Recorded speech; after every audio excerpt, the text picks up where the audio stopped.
Selamat pagi kepada Ibu Christine yang terhormat dan juga teman-teman semua.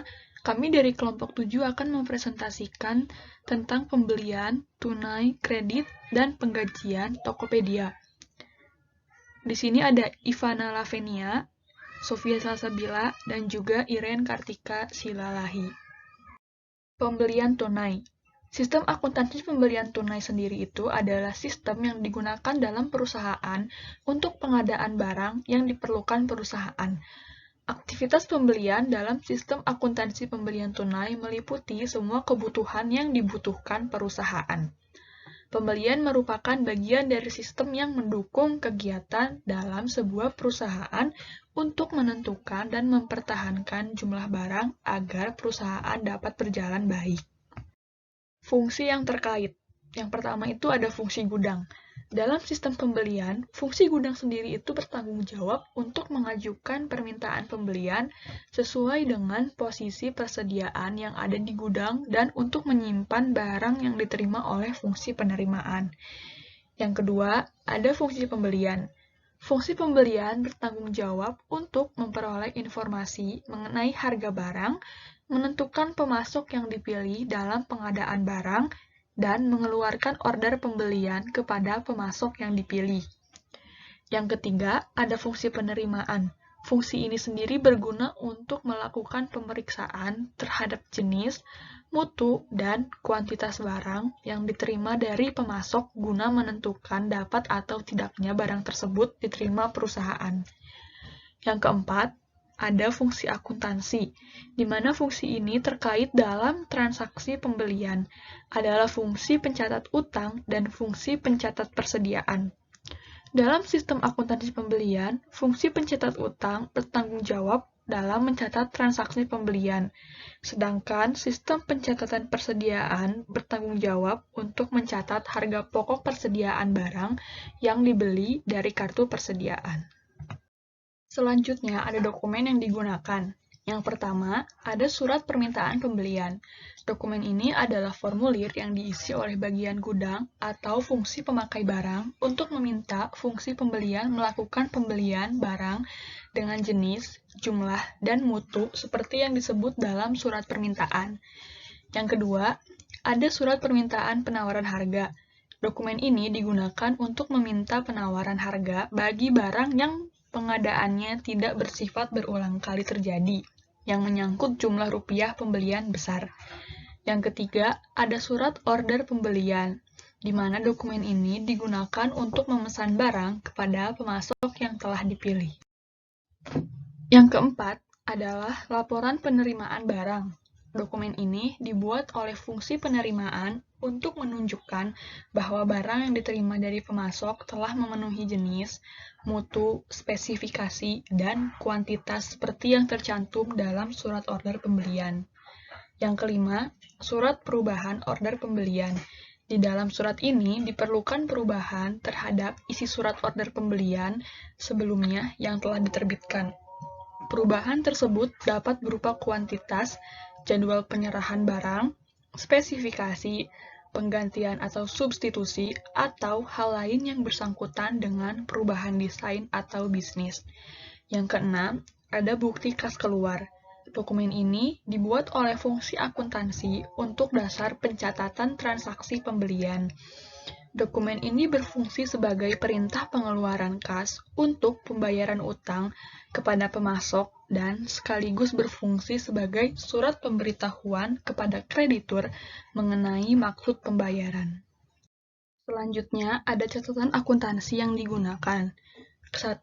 Ada register bukti kas keluar atau voucher register.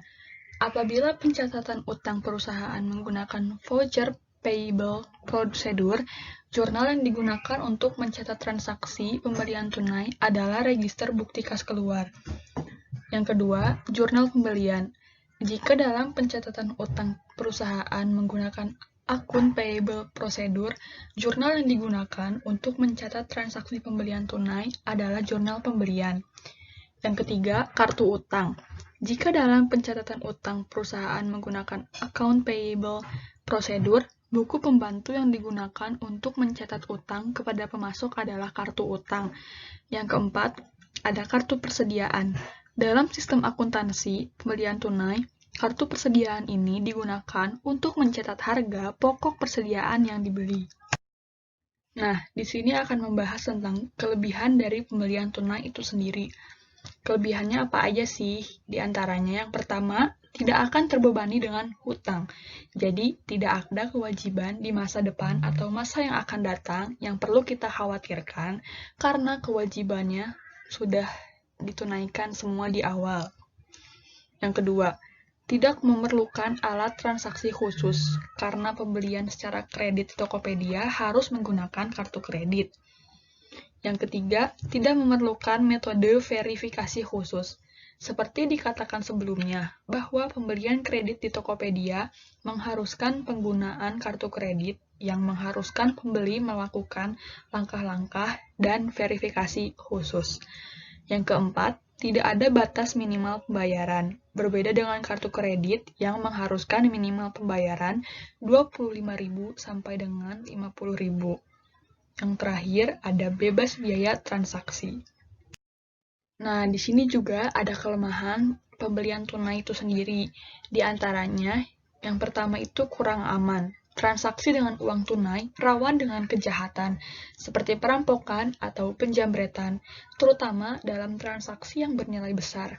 Maka dari itu, umumnya transaksi besar menggunakan transaksi non-tunai, misalnya menggunakan ATM.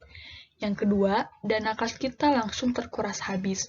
Untuk merealisasikan tujuan keuangan lainnya atau pembelian lainnya harus kembali mengumpulkan uang.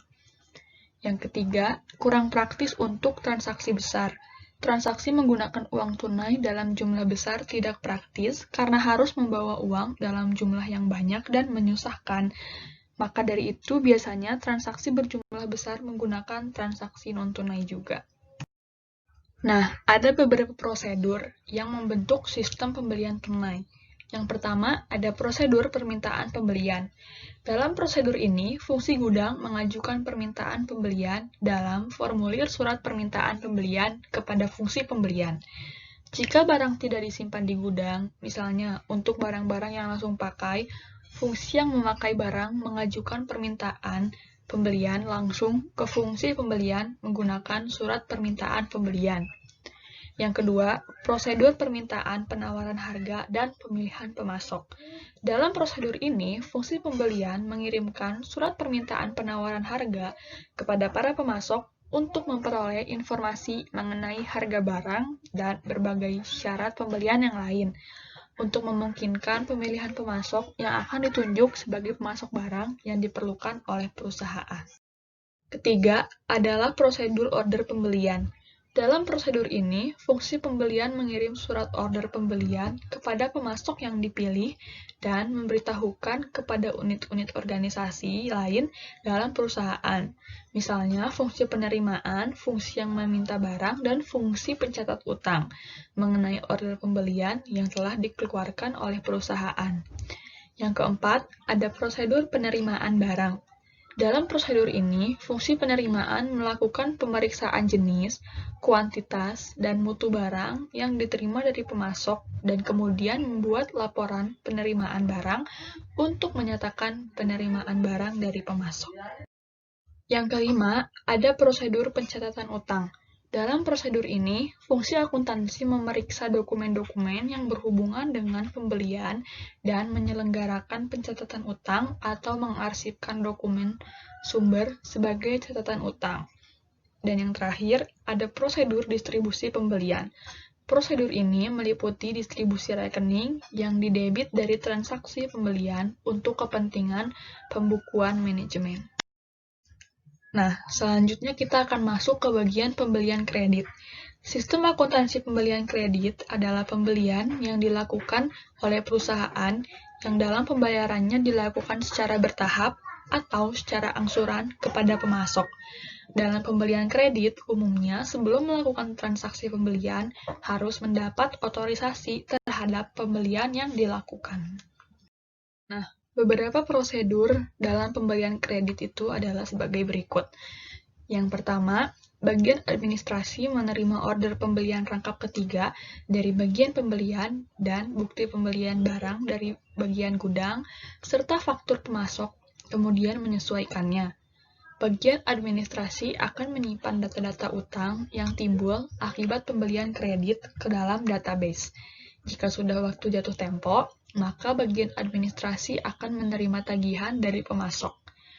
Yang kedua, berdasarkan tagihan dari pemasok dan data-data utang perusahaan, bagian administrasi melakukan pembayaran kepada pemasok dengan cara transfer, cek, ataupun giro. Yang ketiga, jika pembayaran sudah dilakukan, maka pemasok akan menyerahkan kwitansi tanda pembayaran. Yang keempat, berdasarkan kwitansi tersebut, bagian administrasi membuat dan mencetak dokumen tanda terima 2 rangkap diserahkan kepada pemasok. Yang kelima, pemasok menandatangani kedua rangkap dokumen tanda terima tersebut. Yang keenam, tanda terima rangkap 1 disimpan oleh pemasok dan tanda terima rangkap kedua disimpan untuk perusahaan. Yang ketujuh, data-data utang yang sudah dibayar disimpan dalam database oleh bagian administrasi. Dan yang kedelapan, setiap bulannya bagian administrasi mencetak laporan pembelian tunai dan kredit dan laporan saldo utang. Ada juga dokumen yang digunakan dalam pembelian kredit. Yang pertama, surat permintaan pembelian. Dokumen ini merupakan formulir yang diisi oleh fungsi gudang untuk meminta fungsi pembelian melakukan pembelian barang dengan jenis, jumlah, dan mutu seperti yang tersebut dalam surat permintaan pembelian. Yang kedua, surat permintaan penawaran harga. Dokumen ini digunakan untuk meminta penawaran harga bagi barang yang pengadaannya tidak bersifat berulang kali terjadi atau tidak repetitif, yang menyangkut jumlah rupiah pembelian yang besar. Yang ketiga, surat order pembelian. Dokumen ini digunakan untuk memesan barang kepada pemasok yang telah dipilih. Yang keempat, ada laporan penerimaan barang. Dokumen ini dibuat oleh fungsi penerimaan untuk menunjukkan bahwa barang yang diterima dari pemasok telah memenuhi jenis, spesifikasi, mutu, dan kuantitas seperti yang tercantum dalam surat order pembelian. Yang kelima, surat perubahan order pembelian. Kadangkala diperlukan perubahan terhadap isi surat order pembelian yang sebelumnya telah diterbitkan. Perubahan tersebut dapat berupa kuantitas, jadwal penyerahan barang, spesifikasi, penggantian, atau hal lain yang bersangkutan dengan perubahan bisnis. Biasanya, perubahan tersebut diberitahukan kepada pemasok secara resmi dengan menggunakan surat perubahan order pembelian. Dan yang keenam adalah bukti kas keluar. Dokumen ini dibuat oleh fungsi akuntansi untuk dasar pencatatan transaksi pembelian. Dokumen ini juga berfungsi sebagai perintah pengeluaran kas untuk pembayaran utang kepada pemasok. Selanjutnya ada fungsi yang terkait. Yang pertama ada fungsi produksi. Fungsi produksi bertanggung jawab atas aktivitas yang berhubungan dengan jenis, jumlah, dan kapan bahan tersebut akan diperlukan dalam proses produksi. Yang kedua, fungsi gudang. Fungsi gudang bertanggung jawab untuk mengajukan permintaan pembelian bahan baku sesuai dengan posisi persediaan yang ada di gudang untuk menyimpan barang yang telah diterima oleh fungsi penerimaan. Untuk barang-barang yang langsung dipakai, tidak diselenggarakan persediaan barang di gudang. Permintaan pembelian diajukan oleh pemakai barang. Yang ketiga, ada fungsi pembelian.